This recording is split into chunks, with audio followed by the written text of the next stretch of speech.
received a letter explaining the emergency. Yes. So, no objection? Thank you. A late ordinance by O'Connell. Is Mr. O'Connell I'll anywhere handle near? it. I can handle it. Okay. An ordinance to amend Title 17 of the Metropolitan Code of Laws, the zoning ordinance, by changing IWD to RM40-A-NS zoning for properties located at 1301, 1307, 1309, 1403 Lebanon Pike, and Lebanon Pike unnumbered, approximately 1850 feet west of Spence Lane. Perfect timing. Hello. You can sit in the hot seat. There you go. If you just want to explain why it's late filed, and then we'll. Yes, ma'am. So, Madam Chair, this is the second one, unfortunately, that is beyond my control. We had administrative error related to this, so it was requested timely and should have been processed timely, but I'm going to say I think anybody with what we have been dealing with COVID and staffing issues, I'm giving grace, and I would request grace in return because this was on the staff side, not on the council process side, and just want to make sure we continue processing this one because it was no fault of the applicant, no fault of the council process. Perfect. Thank you for that explanation. Does anybody have any objection to this late filed ordinance? Thank you so much. Thank you all. Late ordinance by Porterfield and Toombs. Ms. Toombs is I'm out taking tonight. this one, too. You are. Yep. Okay. An ordinance to amend Title 17 of the Metropolitan Code of Laws by zoning ordinance of the Metropolitan Government of Nashville by changing RS 7.5 to R8 zoning for property located at 2412 Old Matthews Road. This was also a staff error in getting it filed. Any objections? So much. Going to the front of the agenda, I have, hopefully no one will pull this off of consent. I have all of these items on consent. There are 5 of them. RS 2021-1114, Johnston approves the election of certain notaries public for Davidson County. RS 2021-1138 honors the life of Charles Sumner. RS 2021-1139 honors Olympian and Tennessee State University Director of Men's and Women's Track Field, Chandra Cheeseboro-Geis, I hope I'm saying that properly. RS 2021-1140 honors the career of Metro Nashville Public Schools educator Julius J.B. Gore III. RS 2021-1141 recognizes the ceremony of the 20th anniversary of September 11, 2001 attack on our country and honoring the memory of those lives lost. Can I get a motion for that consent agenda? Second. Any discussion, questions? All in favor? Aye. Any against? Any not voting? All right, on to the elections and confirmations. We're starting with the Community Oversight Board, and I will go in order of that's on my agenda. So as your name is called, if you will come sit in the hot seat, I'm sure you love that. We will talk to Mr. Hamid Abdullah first, please. Hello, how are you today? Excellent. Perfect. If you'll just tell us a couple of minutes about why you would like to serve on this particular board and what experience and expertise you have that would lend yourself towards this board. Okay, so my name is Hamid Abdullah, and I have been working in the community for quite some time. One of the things that I've done is I've worked with the Brothers Roundtable, and I'm currently working with the Pencil Foundation.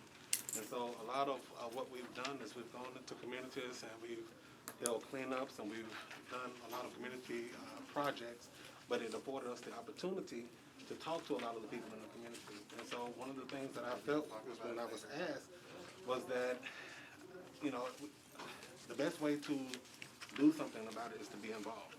And so when I was asked, I felt that I had to get involved in this. So another thing about me is not only do we have people in the community that we deal with, but I also have family members who are on the other side of that who are law enforcement.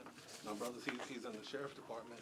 So for me, community is big and community is diverse, which means community is also law enforcement and it's the people. So I felt as if I had the background where I could be fair for people. Perfect. Thank you so much. Does anybody have any questions for Mr. Abdullah? Any questions? All right. Thank you so much. I'm just going to take everyone at the end since we're all, they're listed here all together. Mr. Preston Shipp. Good evening. Hello. Thanks for joining us. Thank you. If you'll just give us a couple minutes about why you would like to serve and what experience and expertise you have that would lend yourself towards it. Okay, well, I'm Preston Shipp, and I am a lifelong Nashvilleian, born at Baptist Hospital and went to Ezel Harding School over in Antioch, and then went to Lipscomb to college. I'm a lawyer. I started my career as a prosecutor in the Tennessee Attorney General's office, which I did for a number of years, and then I sort of moved into the world of criminal justice reform. I think being close to law enforcement by being a prosecutor with the AG's office really gave me some perspective on what was going well and what was not. I've obviously represented the state in hundreds of cases, in which I've argued that the police did exactly the right thing. But then the criminal justice reform work that I have gotten into, I've currently serve as Senior Policy Counsel for the Campaign for the Fair Sentencing of Youth, which is a national organization that targets the sentence of life without the possibility of parole being applied against children, which Tennessee will do.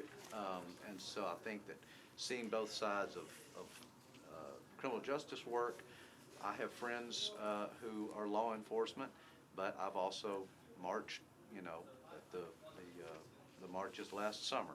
So I think it's just important to have folks who understand something about the law and have some insight into the world of policing, but at the same time understand that there's a lot of room for improvement. And of course, having the history, in Nashville, I have a lot of love for the city. I have a lot of respect for what the board is trying to do, and hope that it's going to have a better functioning relationship with the police department. So. Thank you so much. Does anybody have any questions? Question. As a lobbyist myself, I feel like I'm the one who should ask all the lobbyist questions. You have down here that you have served as a lobbyist for your current organization. That's right. At what level do you lobby? Since we're a national organization, if there is legislation pending that would abolish life without the possibility of parole for kids, I'll register as a lobbyist in that state and go and provide testimony, as to why that's the right thing to do, why so many other states are moving in that direction. And if that's something that somehow one of their policy comes up before the community oversight, would you recuse yourself? Absolutely, yeah. Any other questions from anyone? Nope. Hello. Not yet. Present. All right. Thank you so much for Thank coming you. in tonight. Thank you. Catherine Willie. Hello. Hello. Thank you for coming in. If you will just give us a couple of minutes about why you would like to serve and what experience and expertise you have. Okay. Well, I am a native Tennessean, but not a native Nashvilleian. I grew up in Chattanooga, Tennessee, and then I was away for many, many years. Moved to Nashville about 7 years ago, and all of my adult life I've been involved in community organizations. Prior to coming to Nashville, it were typically those that focused on children, those in the foster system or coming out of the foster system. And I had a particular focus on that because my brothers and I were not in the foster system, but we were in the Tennessee Baptist Children's Home orphanage in Chattanooga as children. So I had a particular affinity for that. Moving to Nashville, I left a commercial banking career and began teaching college. When we came to Nashville, I have been teaching for Nashville State, and I joined several organizations, including the Nashville Rotary. In Nashville Rotary, one of my first and best friends was a wonderful guy named Dodd St. Louis, and Dodd had a master's. He was an SEC investigator. He was smart and focused and a kind person. And he told me that he spent his first night in Nashville in jail. And the reason he spent the night in jail is he had come here for grad school. He was standing out in front of the townhome that he had rented when there was some sort of disturbance nearby. And he wanted to see what was going on. A policeman approached him, a policewoman approached him and told him to get back in his home. And he said, I'm not doing anything, I'm just standing here. Anyway, he couldn't prove that he lived there because he'd moved there that day. He ended up spending that night in jail. No charges were made. That was the beginning of his experience with the Nashville police. By the way, he's black. It was not the end. he told me about he and his brother, who's an opera singer, being stopped repeatedly by the Nashville police for driving while black. I wrote a Tennessean article that was published several months before the NAACP that Gideon's had focused and asked that the study be done, but it bore out what Dodd and his brother had told me. I had a passion at that point for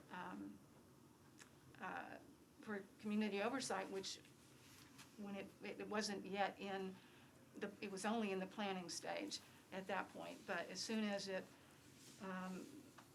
became an opportunity, I applied and have remained interested in the work of the COB in the intervening 2.5 years.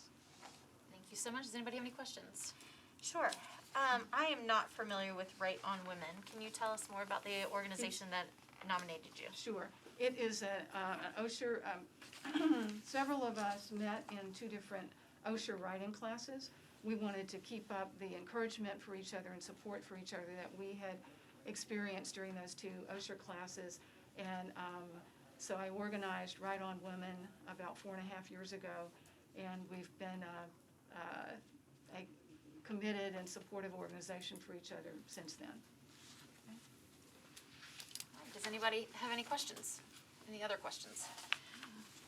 All right, this committee votes on whether or not these nominees meet the qualifications to serve. This is not a vote in favor or not. Do we all? Motion. Second. All in favor? Aye. All right, any against? Any not voting? Thank you all 3 so much for being willing to serve. I'm going to skip ahead to the Department of Finance appointment of Saul Solomon to serve as interim director, just because we've got some people that need to go to other places, and I want to give them the opportunity to ask whatever questions they may have. Thank you for joining us tonight and for being willing to serve. If you'll tell us a little bit about yourself, and then we'll open it up for questions. Sure. My name is Saul Solomon. I've been in Nashville since 1985, registered to vote in Davidson County, and been in and out of the private and public sector for my entire career as a public defender. Then I was in private practice for a while, went to work for various companies, worked a lot at Bridgestone for a long time, ran a couple of businesses at Bridgestone, and then Carl Dean asked me to be his legal director. Was not expecting that, so I did that for 4 years and met some of you during that period of time.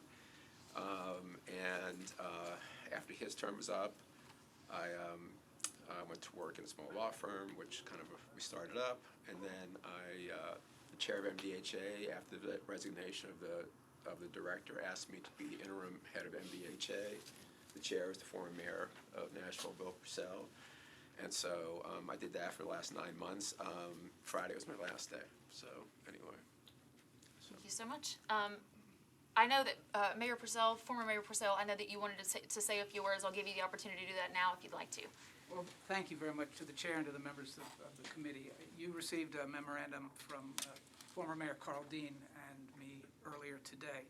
It's not something that Carl Dean and I have ever done before, but we felt this was a particularly important moment, not just for the city, but frankly for someone we've known a long time. Both Carl Dean and I met Saul Solomon when he came to be here a public defender in 1985.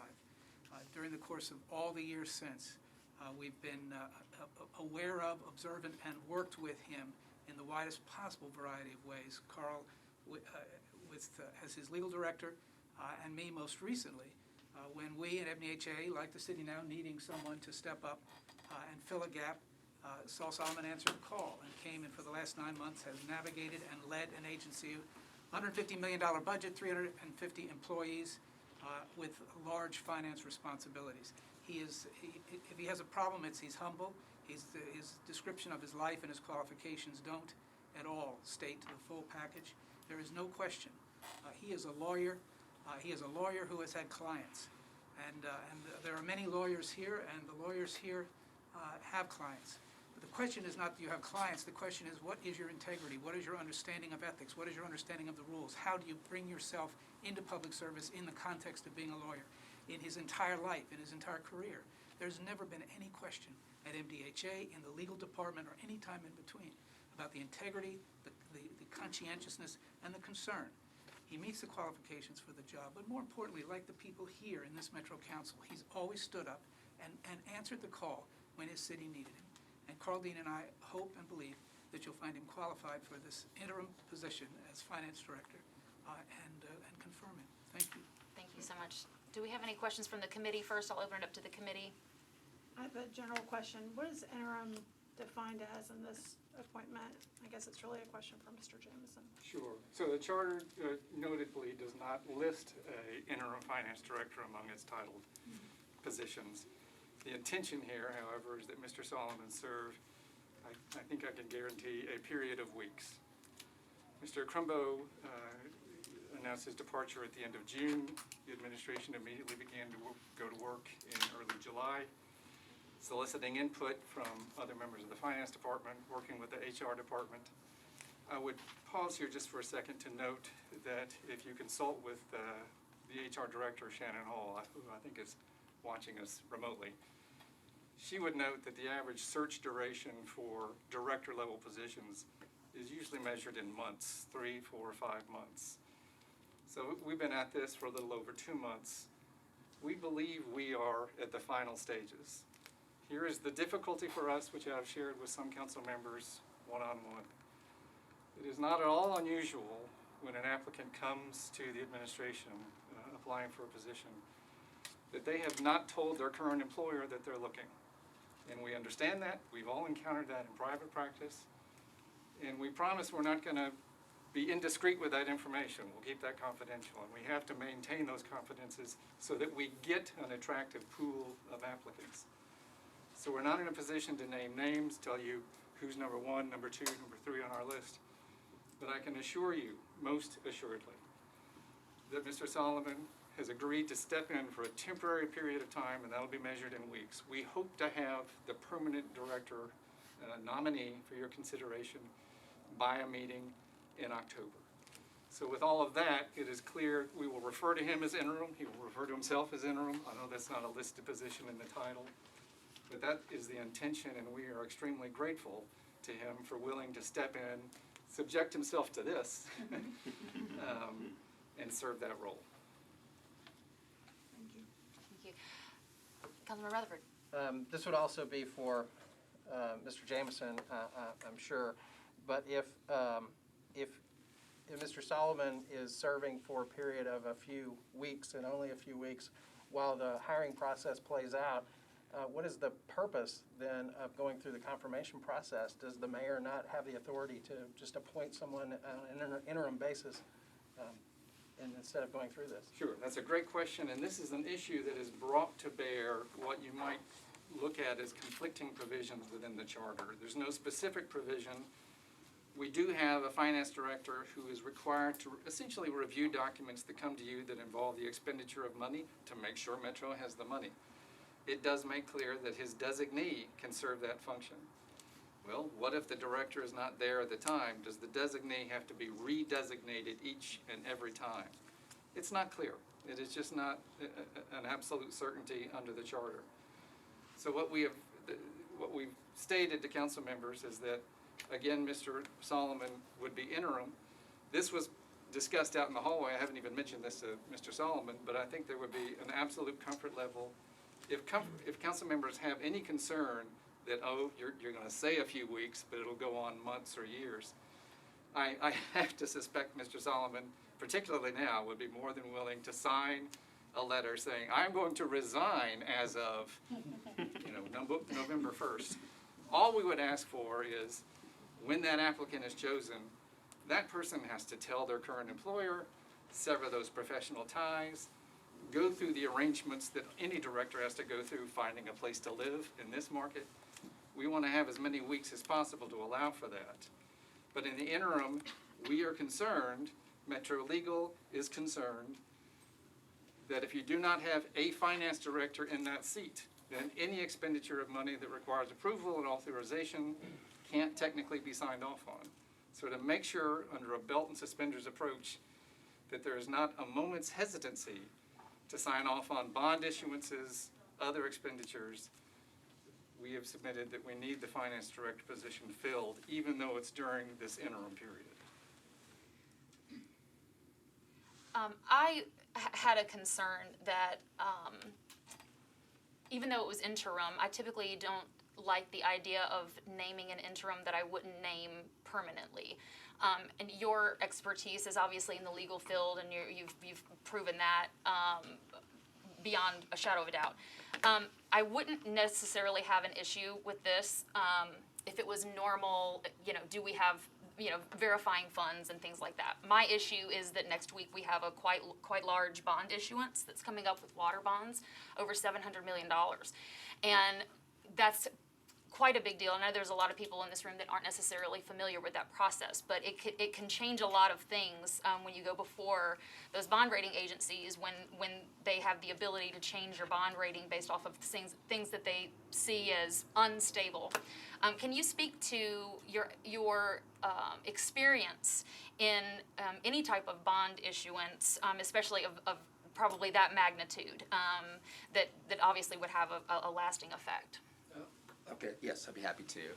First of all, I have a lot of experience being a financial head of a business. I think that's pretty clear. I know there are some people who disagree with that, but I think I think I'm correct on that. So I'm very familiar with where it's raising capital, which of course is what bonds is. Whether it's reading a P&L statement, whether it is understanding whether to do an acquisition or not do an acquisition. I believe that I meet the qualification in terms of that. I also meet the qualifications because for the last 9 months, have been managing a public organization that's completely funded by the federal government, $150 million. And of course, when I was legal director, I managed several different funds. Okay. Secondly, when I was counsel in New York before I became a public defender, I was basically a debt lawyer. That was bank loans, that was commercial paper, that was bond issuances. I represented issuers, I represented underwriters, I represented kind of the full gamut. In addition, when I was at Bridgestone, we actually, it's a Japanese company, and they decided they wanted to get a rating for their debt in the United States, and I was on the team that went to I think it was Moody's and Fitch, though it was a while ago, so I don't remember I know we went to 2 different rating agencies. So I'm very familiar with the process. I think what they'll be looking at, is, what is your source of revenue? Are any big customers out there who are going to be leaving pretty soon? What does your infrastructure look like? What's your capital requirements going to be? So I think there was the things that, and then I have a whole staff, I know Michelle, and I have a whole staff that I'll be able to lean on for that. So I feel pretty comfortable that I will be able to handle anything of that nature. So based upon my experience and my way of managing. Thank you for that. Absolutely. I know you had wanted to ask some questions. Would you like to? I'd already opened it up to the committee, so I'm now opening up to any council members that have any questions. Well, I appreciate you letting me go because I got to go to Yes. announcements in a couple minutes. Yes. So I want to thank Mr. Solomon for coming here today. I've got a great deal of respect for what you've done in your career, and respectfully to Mr. Jameson, the administration's position and its emails to me has been a revolving door of positions, and you said something earlier that's the exact opposite of what Mr. Cross emailed me not 2 hours ago, and so it's a little hard to keep up. But fundamentally, I guess my question for Mr. Solomon is, the first question is, fundamentally, you've held executive and legal positions and not a position in the finance function of a corporation? That's correct. I don't think that's what the charter requires, though. Well, I mean, I think the charter does. I know you do. And I respect your You made that opinion to the clear, contrary. loud and clear. I mean, my read of the charter is that the mayor's got an extraordinary amount of power, but he doesn't get the checkbook, and that it's supposed to be a seasoned finance professional. And I've got no question that, when you were an associate in New York, that you worked on bond deals and that you've done all the things that you've talked about, but it's fundamentally been entirely from the executive function or the legal function, and never, not once, being primarily responsible for the finance function, either a controller or a CFO position. And I appreciate your forthrightness on that, and that's the nature of my objection. I think it tends to water down, I've told this to Mr. Jameson today, I think it tends to water down the requirements in the charter to say that any chief executive of a business unit is automatically qualified to be the director of finance for the city. And I think that's a road, although on an interim basis, not a road that we should be on. Well, if it's a question, if I can address that, I'd be happy to. I don't think every leader of a business unit, or every, as you term it, would be qualified. There are some divisions that are headed by sales and marketing teams, and their only responsibility is sales and marketing. There are other executives who have finance reporting to them, and if you're telling me that the controller who reported to me under the charter is more qualified than me, you haven't worked at Bridgestone before. Because I'm the one who has to check those financials. A lot of times there are mistakes in those financials, so things don't make sense. The expense ratio can't be that high. You better go back and recheck what you're talking about. Or that capital expense can't possibly be what you said or put it on that books, because I know my business. And so the qualification of either financial head or not the financial head, when I was at Bridgestone, I was without a doubt the financial head. And again, the controller was somebody who reported to me who was a lot more limited in experience, and without my guidance, we could not have the financial results or the financial understanding of our business. So I'm not saying that's true of every business, I'm saying it's definitely true of mine. Respectfully, the letter that we got from the Bridgestone executive today indicated that you, just as every other head of a business unit, would be qualified. Bridgestone. And so he made the point that having executive experience of the business unit was the qualification, and I think that's a bridge too far. Okay. Madam Chair, if I could add just Sorry, one little point. I'm sorry, I didn't mean to get so obsessed with this, I'll stop. The item in the charter that I think attorneys look at and pay obsessive compulsive attention to is not so much what is said, but also what is not said. And although we've referred to Chief Financial Officer, the charter pointedly never says that he has to be a Chief Financial Officer. It has to be the financial head of a company. That is verbatim the terminology that Mr. Damon used to describe his tenure at Bridgestone, and also clearly the Mike, that was function. written in 1963. I gotta go take care of announcements. Thanks for indulging me, Chair. Any other council members have any questions for Mr. Solomon? I guess I have a question. So I think you're qualified. I think you would be a great utility player, and I think that that's probably something you've excelled at in your career. I think my concern is really more kind of the gray area, like with MDHA and your client Colliers and Councilwoman Henderson. And what is the line in this role? I don't feel like it was clear maybe with MDHA. So how does that impact this role and your clients and? Yeah, thank you for the question, Yeah. Councilmember Evans. It actually was clear. When I discussed with the chair taking over MDHA, I told him I would do it full time, but there are a couple of clients of mine, as long as there wasn't a conflict, I need to continue to represent because I just couldn't leave them behind. And so Colliers is certainly one of those because it blew up again during my time at MDHA. So that was the arrangement we made, and he felt that I would still be the best choice to lead MDHA for 9 months. So that's that. This is going to be a little bit different because there's a direct conflict, and so either Mike or Wally or Tom can talk to you about the recusal positions. I think the law generally says that they want people from the private sector to come in and vice versa, and that's why there's all these rules about conflicts of interest and making sure you know. And so I certainly would not be involved in anything dealing with Collier, anything involving in soccer. That's clearly going to be off limits. So I think it's a great question, and I intend to follow that to the letter.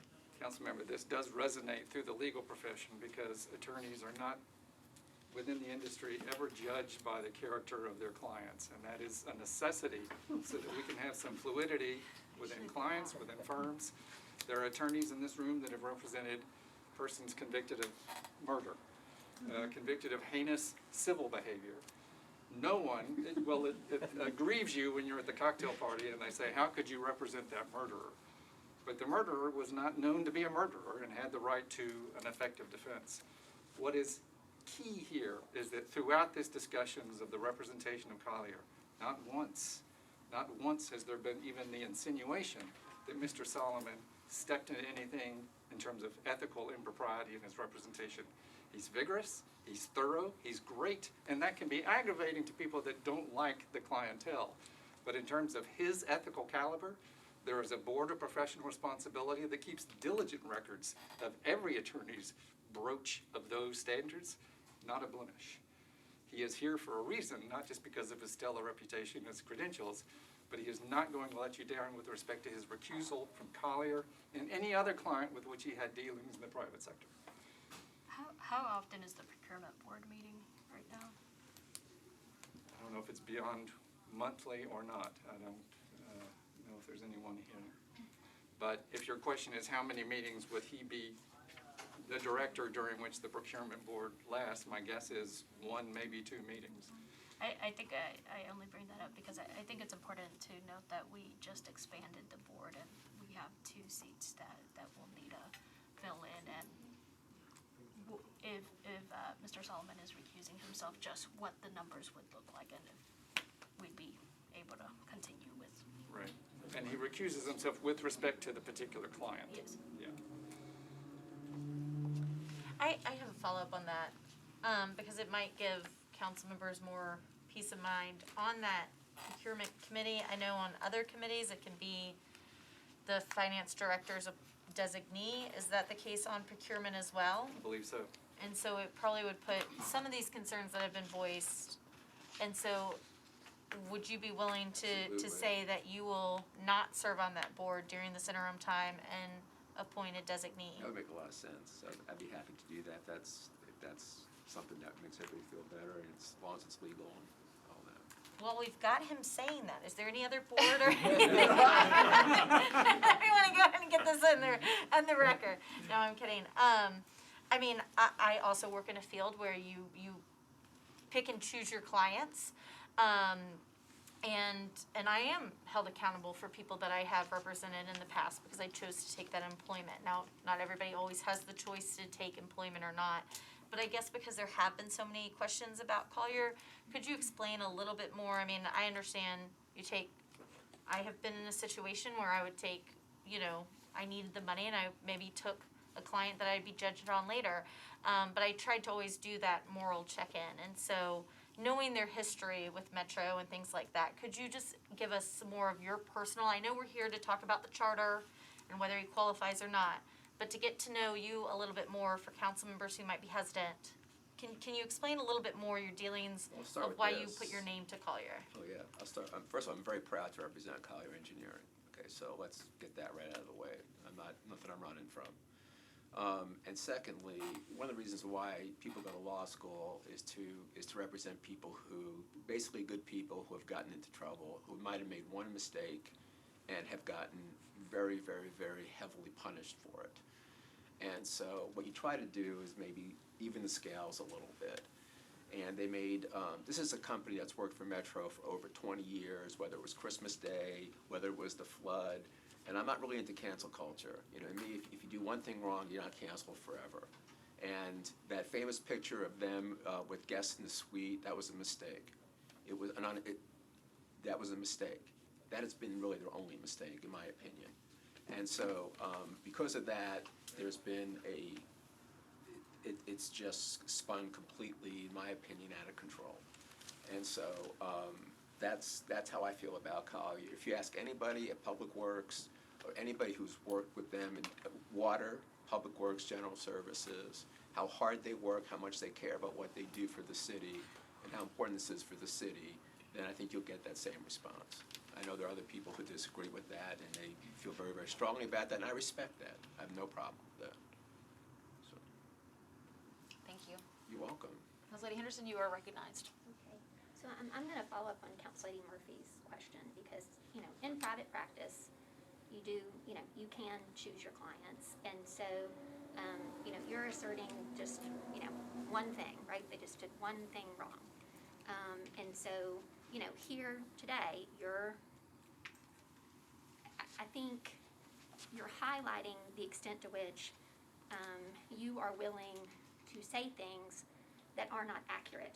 Because I can tell you that there are multiple employees in the Public Works Department who've reached out to me who would not say that about your client. In fact, it's very concerning what they say about your client. Former employees, current employees, and so, again, I just ask, why then?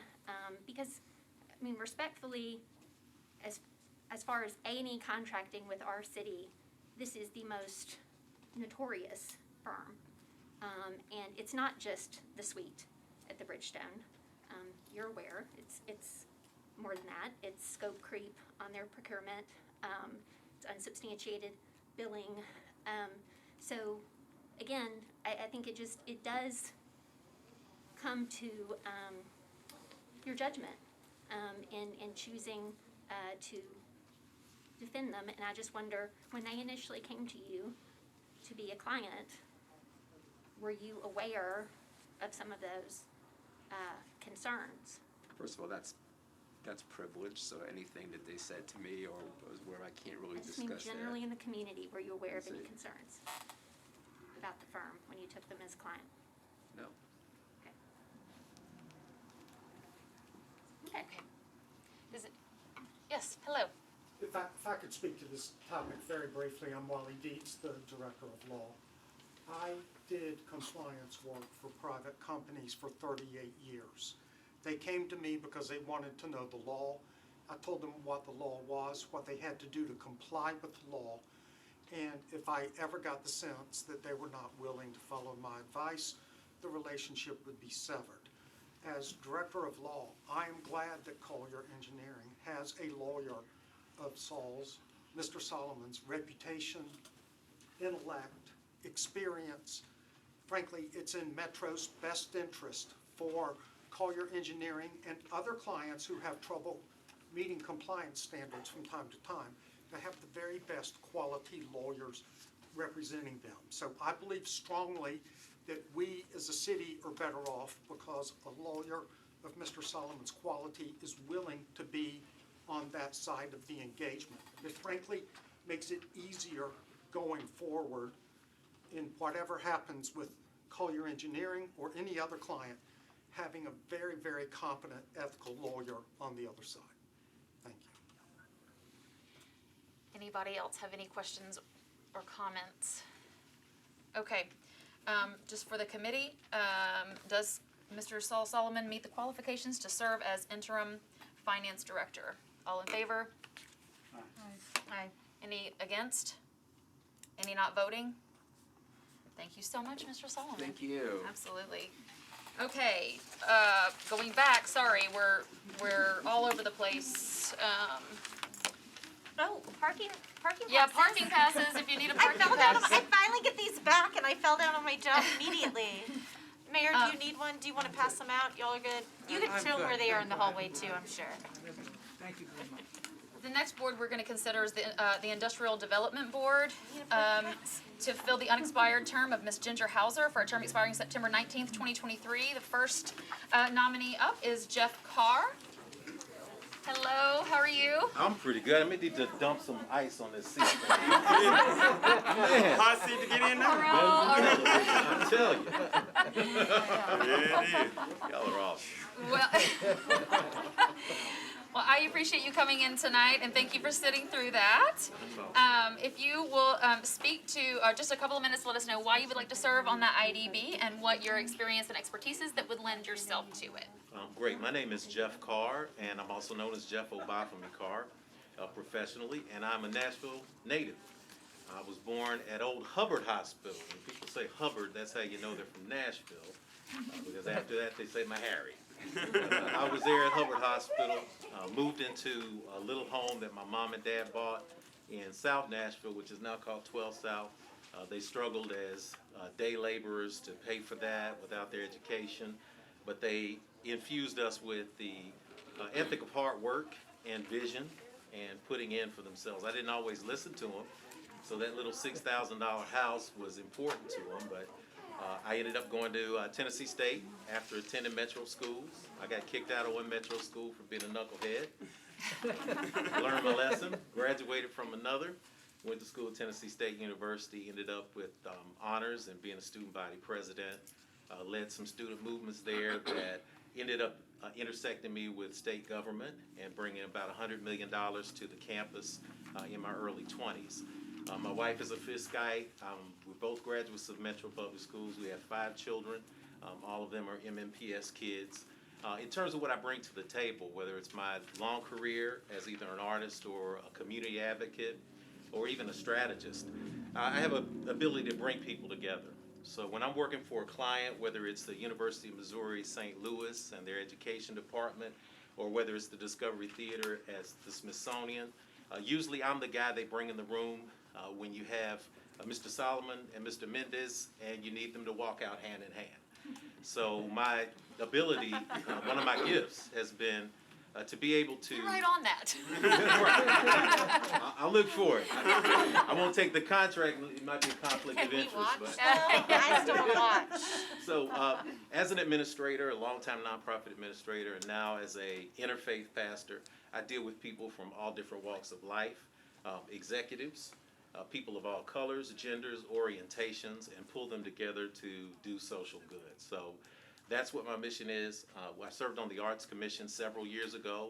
One of the things that I was most proud of was that I worked as an arts administrator during the time, but we didn't receive money from the Arts Commission. So I think when you have a city board, it's important to have people there who don't have conflicts of interest, who can look at the entire piece and find ways to intersect and put it all together. That's one of my gifts as a longtime executive, and I'm honored to have the opportunity to serve. Does anybody have any questions? Yes.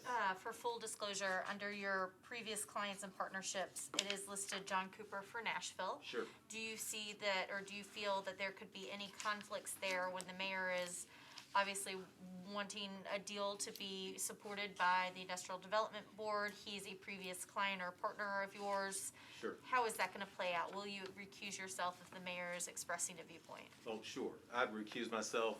If you talk to Mayor Cooper and anybody who worked on the staff, anybody who's worked with me knows that if I see something that's incorrect, or if I see something that doesn't fit in line with my standards, I'm going to argue for it, and I'm going to walk out of the room if I need to. So in that campaign, we always didn't agree on everything, and that's how campaigns go.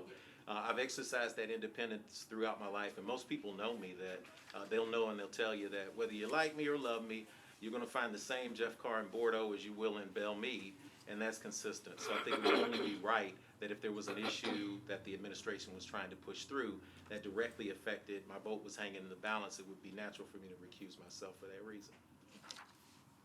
Thank you. Any other questions for this nominee? And I've got 2 other council members in here. If y'all would like to ask questions. Nope, good, okay, thank you so much. Thank you very much. Absolutely. Parking pass? That wasn't so bad. I think I cooled it. I appreciate that. Thank you. Mr. Jeff, do you Joshua, need a parking pass? Mr. Joshua Haston. No, I'm good. I'm getting picked up. Hello. Hello, thank you everyone. Thanks for joining us tonight. If you'll just give us a couple minutes on what you would like to serve. Perfect, thank you. Well, first off, thanks again for your time and your service. Having worked with Councilmember Nancy Van Rees and other council members, I know how hard you guys work.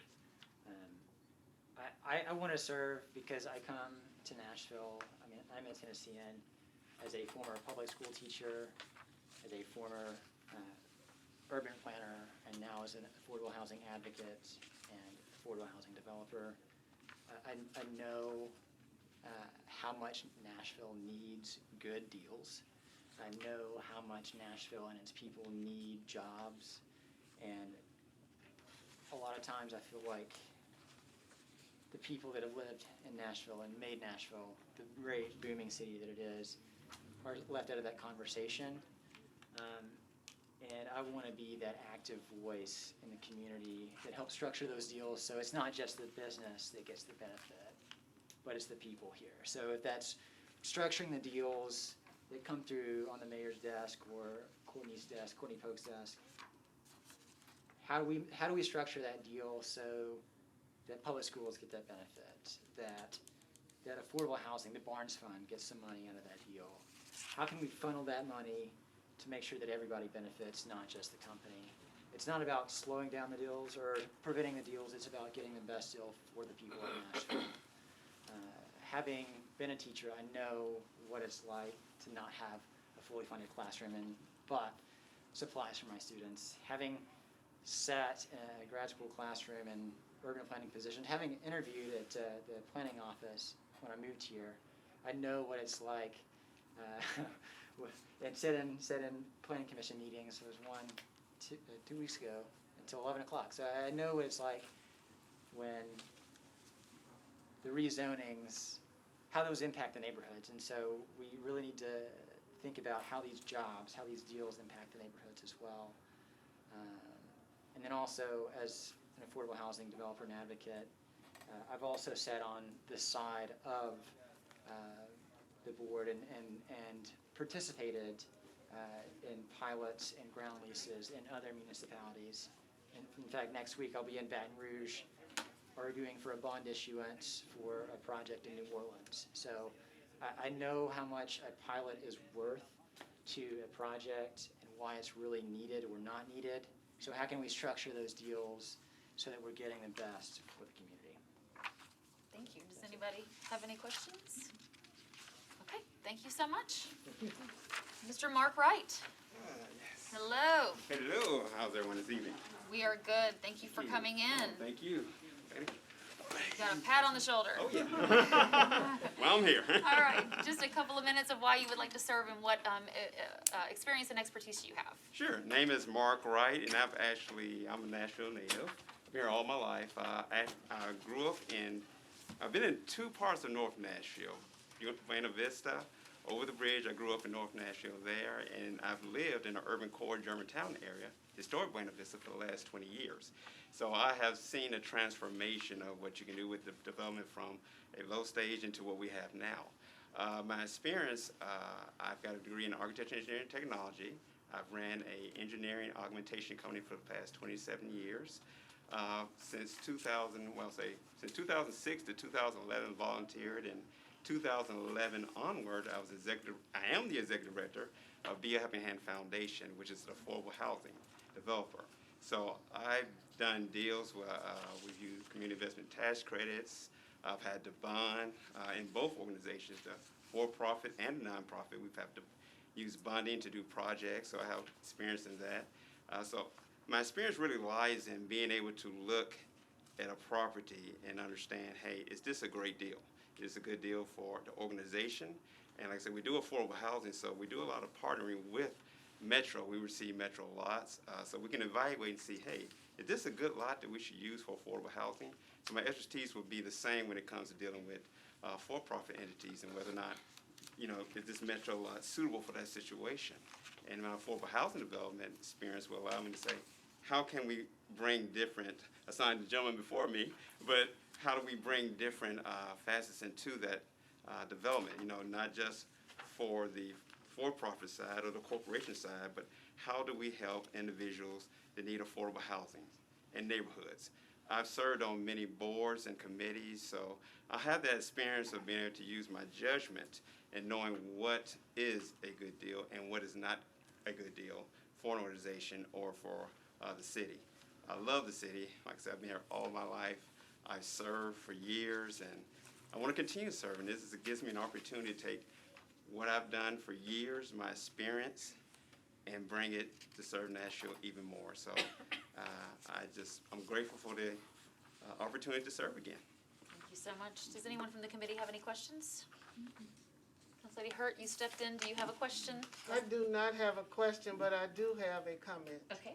Because I know Mr. Wright, and I know him from Be a Helping Hand Foundation, which actually began as a nonprofit organization that was teaching individuals how to do HVAC repairs.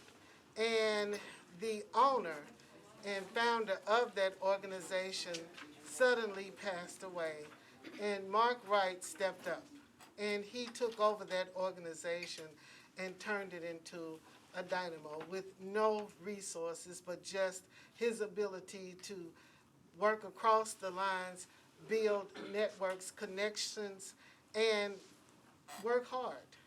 He is someone that's not here for glitz and glamour, never has been, because people don't even know about Be a Helping Hand and everything that he's done.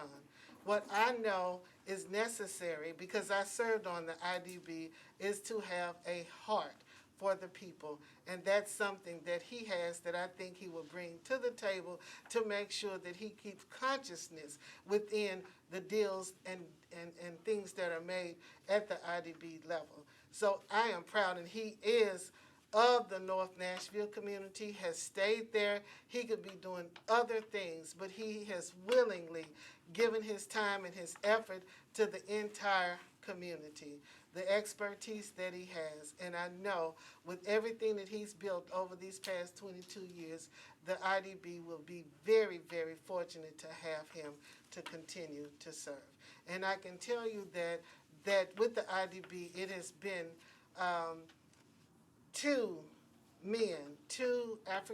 three African-American men that has served on the IDB, I think, in the last 15 to 20 years. And so bringing him to the IDB, I think, would be wonderful for the IDB, for the council for making the recommendation, and for the city to have someone of his character. Thank you, Council Lady. Thank you so much. Does anybody else have any questions or comments? Okay, so for the three nominees, are these three nominees, do they meet the qualifications to serve? That is what we were voting on. All in favor? Aye. Any against? Any not voting? Thank you so much. Parking pass? It's a free ice cream ticket. Health Board of Metropolitan Government appointment of Dr. Lloyda Williamson for a term expiring July 9th, 2026. Hello. Hello. Thank you for joining us. Would you give us a couple of minutes about why you would like to serve on the Health Board? Sure. I was not born in Nashville, but I consider myself to be a Nashvilleian, born up here from elementary school, middle school, high school, went away to college, came back and did my medical degree at Meharry Medical College. Since graduating from Meharry, I've practiced in private practice, I've practiced in community mental health, I've worked in academia in 3 institutions, I've worked with Girls and Juvenile Justice Program, a special program for education and treatment. I've taught at multiple levels.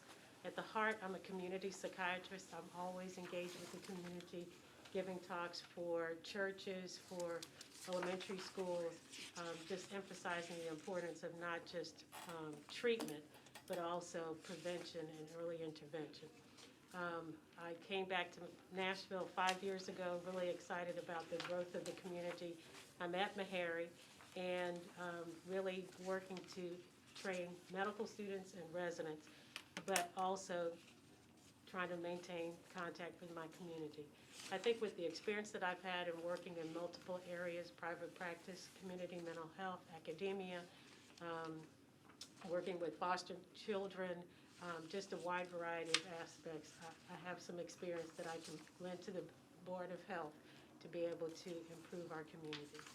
Thank you so much. Does anybody have any questions? What is your commitment to making sure we have a fully funded public hospital?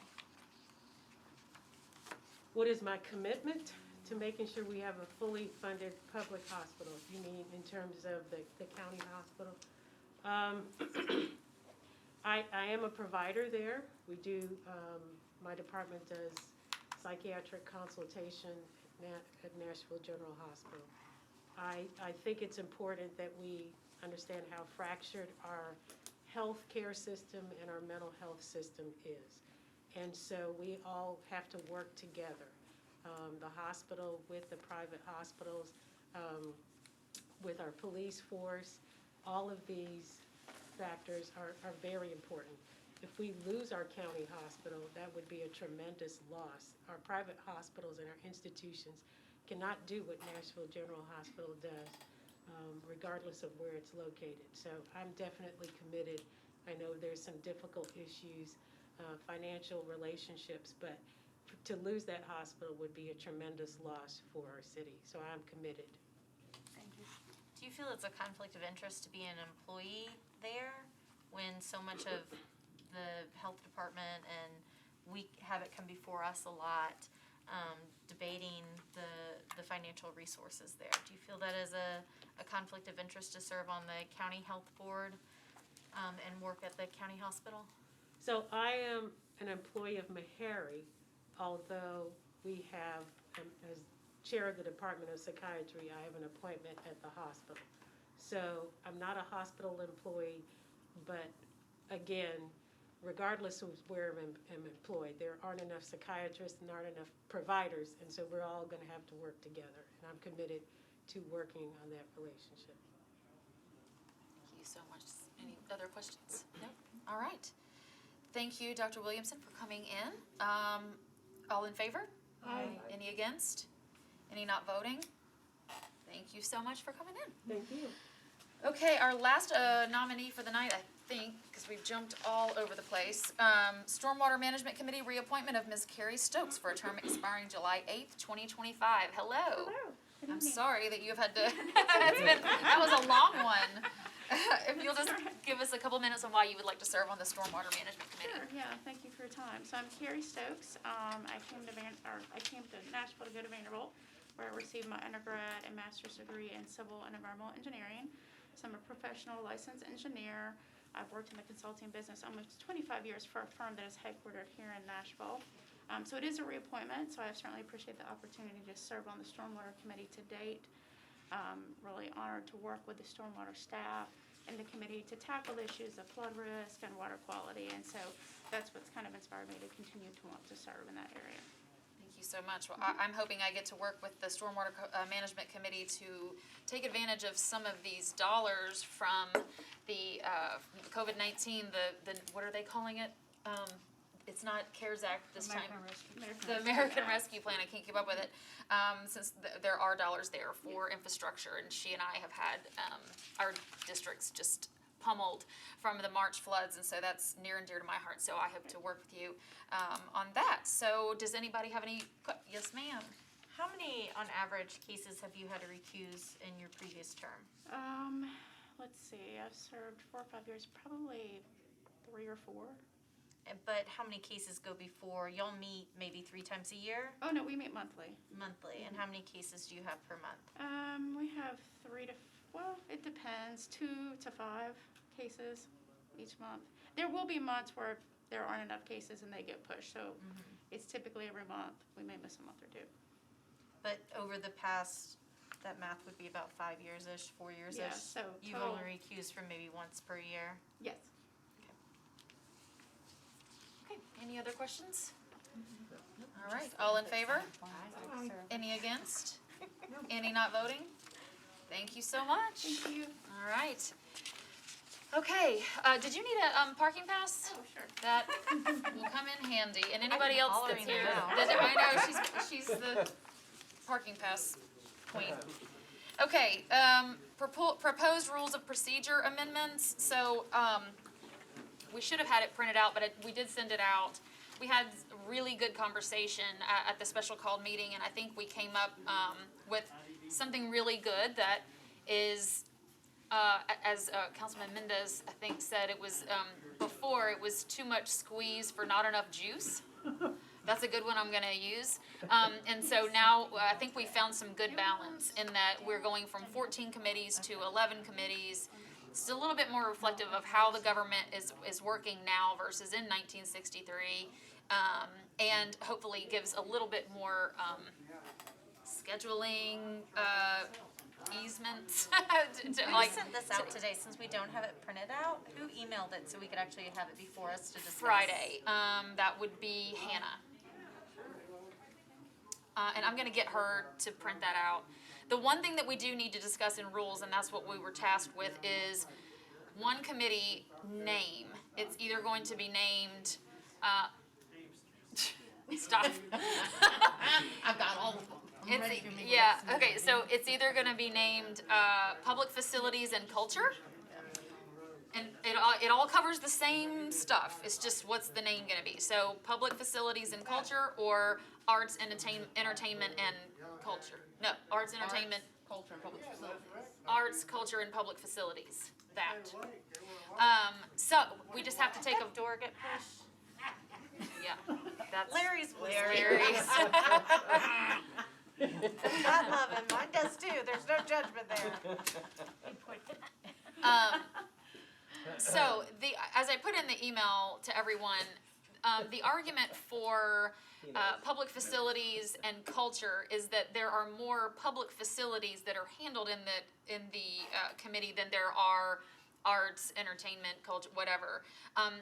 You can say your argument for the latter. Well, thank you, Chair. You're welcome. So, calling the committee arts, culture, and public facilities, that conversation was in regards to arts and culture is different. So culture doesn't necessarily mean arts. We're talking about public facilities, and that's use in terms of venues. That's really what we're saying. We're saying public facilities. So arts, culture, public facilities, it encompasses everything, and my impetus for wanting to keep arts there, in general, arts tends to be something that people cast aside and think you can just run over and replace with other things. So that was the impetus. Does anybody have, you're welcome. Does anybody have any questions or concerns or before we take a vote on either one of these two committee names? Would you repeat the first one again? Public facilities and culture. Okay, thank you. Yep. And your argument was for culture? Was arts, culture, and public facilities. Oh, that's not on, okay. That's not one of these options on here. Yeah, I thought it was arts, entertainment, and public facilities. That's what came out. And that was what was. We said the other one.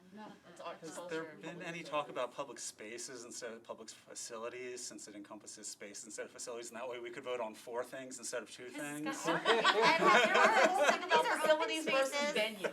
So you missed, I mean. Well, no, we decided to go back for, we went to facility, I don't know, anyway. I'm we gonna had- get my so- thesaurus out real quick I know. and let you know what facilities can be. So when I thought it was arts, whatever, and then Hannah went back and looked at the Spaces. tape of the meeting, and she corrected it and said, no, y'all decided. Did you remember the same? Arts. Yes, it's art. I trust you because I was the one who put it out there. It's arts, culture, and public facilities. So we can change that, arts, culture, and public facilities. So we just need to vote on those 2. So public facilities and culture, or arts, culture, and public facilities. Are we ready to take a vote? To be honest with you, like. I don't know, why don't we flip a coin, because I think that would probably be just as effective. I'm there with you. I mean, at the end of the day, so, 6:30. Yeah. yes, and we need to go. So, all in favor for public facilities and culture? The other? Well, there we Okay. have it. What Okay. about the abstentions, because Oh, we yeah, don't care? abstentions, who's abstaining? Who doesn't care, yeah. The second termers are like, let's get this moving. 1, 2, 3. Wait, did you vote? I did. I voted for arts. Or, okay. Yeah. Okay. The other thing I just want to let y'all know, Russ Bradford has put, in case this does not pass, he has an alternative rules change that changes public works, because there is no public works anymore. So his, you can see the name of it, but it's just in case this doesn't I pass. have questions. What's that say? How many for, I guess, and what? 1 for mine. yours, 3, gotcha. yes, yeah, because that's listed first is the only reason I did that. Okay. Lord. I know it. Everybody get a cupcake? Oh, we're adjourned. I got one.